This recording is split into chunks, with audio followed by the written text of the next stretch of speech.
Good evening, everyone. My name is Benjamin, and welcome back to weekly updates of the Senate election videos. Somebody in the last video commented that they were having trouble getting a hold of my links. I checked them by going to a computer where I'm not logged into anything and, doing all the stuff and going through, and they worked on my end for whatever reason, so. I'd love to hear exactly what the issues are if you're having issues getting into the links of my models in the description. Because I want to make sure that y'all can actually check my work and that, because I think it's appropriate that y'all be able to do that. I think that's part of having a good scientific method, right? Anyway, so again, we're dealing with small sample size. At the end of the month, we're going to get another quarter's worth of approval ratings for each senator, but that's probably not going to change too many things. And there's only so much I can do with the Senate model. So instead, I'm going to kind of use these videos until we start getting polling. It's kind of my way of reviewing various things that are going on in politics. I guess the first thing is I was watching football instead of the third Democratic debate because, let's be honest here, it's entertainment, it's not policy.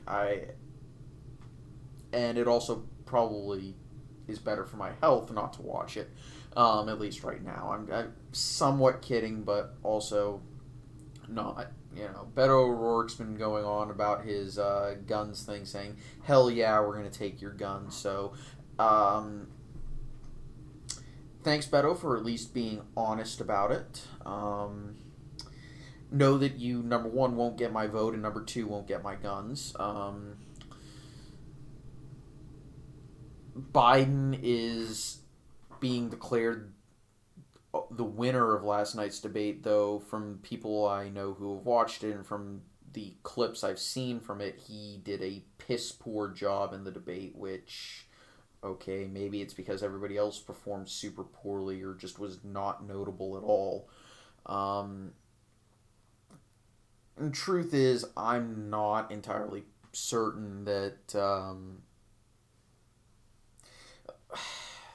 the Democratic Party right now is they're having a massive identity crisis.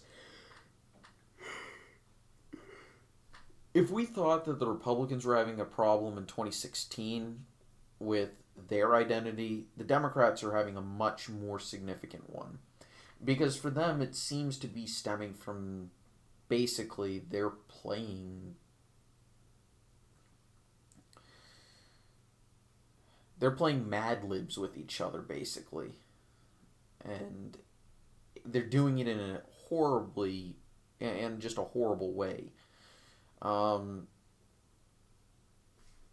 I, I'm starting to think that that my guess was right in that haters guide video that I did.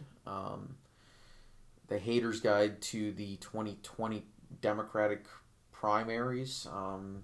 Yeah, I'm starting to think that my prediction that they're going to beat each other all to hell, that was much more accurate than I had anticipated.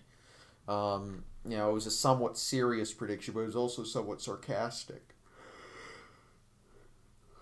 And now I'm realizing that maybe I shouldn't have had any sarcasm in that one. But what is it? What is it that's causing all this insanity? I think it's that the Democrats don't know what to do. They were locked out of power for 2 years, and their only policy that they can come up with is, well, if Trump's for it, we're against it.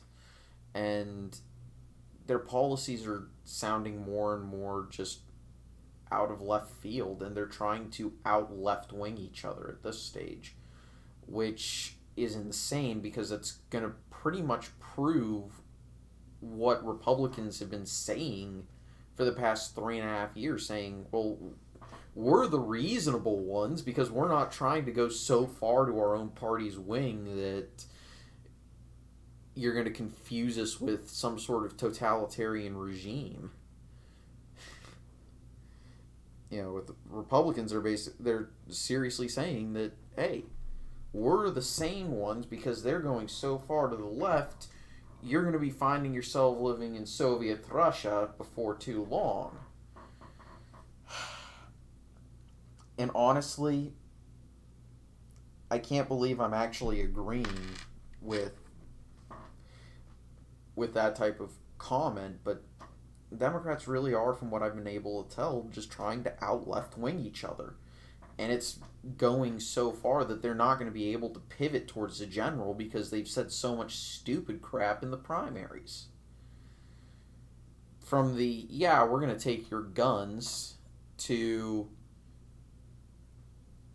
saying that, oh yeah, we're going to get rid of private insurance. So it's... I approve of the honesty with those comments, but... sorry.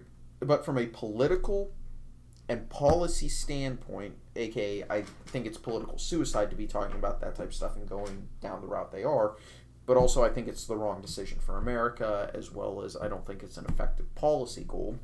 From both of those perspectives, I think they're jumping the shark, basically. And for anybody who actually gets that reference, just, have some fun with it, right? Anyway, as always, now that we're in the NFL season, I'm going to put my predictions from the week, including last night's game, which I also got wrong by some miracle. No, not really. I got completely blindsided by a team being better than I thought they were. But I'll be putting my predictions for those in the comments. And last week I went 10-5-1. I count all ties as a half win because I don't think it's fair to count it as a loss. Because reasons. No one can predict. No one's going to reasonably predict a tie. Anyway, I want you all to have a nice evening. Take it easy. I'm going to go get something to eat. Bye.